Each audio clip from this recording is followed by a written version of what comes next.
Could Robert Mugabe finish his term as planned in 2018? This is what he seems to be demanding, according to observers. The military, if they seem to agree on granting immunity to the president, refused to see his wife Grace Mugabe as his successor.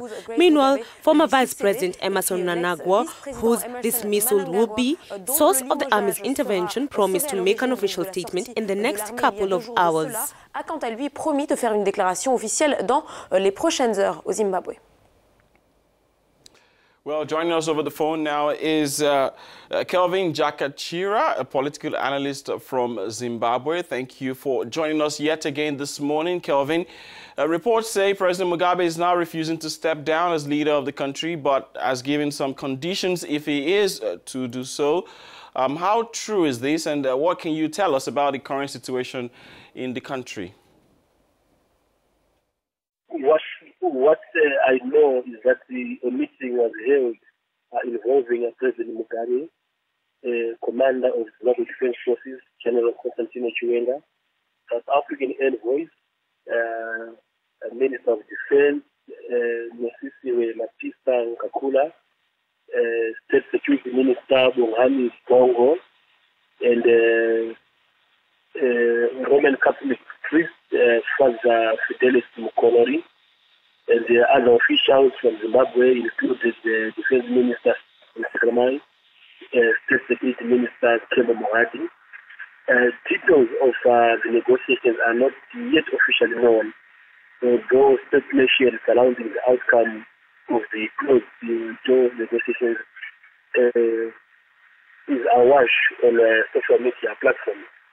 I must tell you that social media platforms have been flooded with misleading information, which we now commonly refer to as fake news. But I can also tell you that Zimbabweans are glued to the television test, hoping a public announcement can be made anytime soon. In case Mr. Mugabe finally steps down, what would likely be the next political structure in Zimbabwe?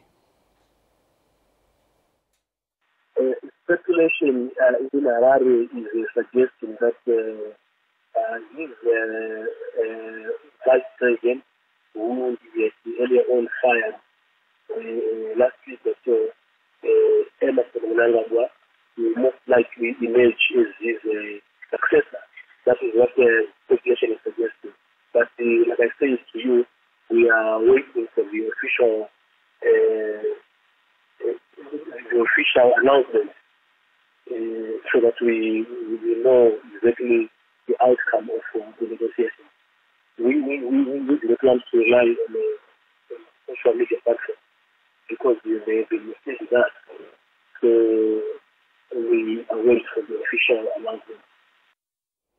Kelvin, would you say the Zimbabwean army is keeping to its words in saying it is not staging a coup but taking out the criminals in politics in the country?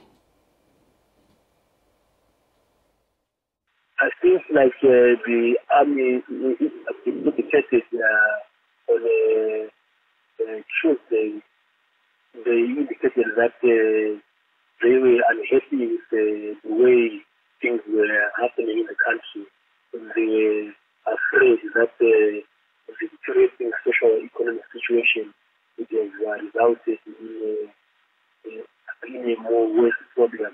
So they had to move in to try and assist in addressing problems that are affecting the country.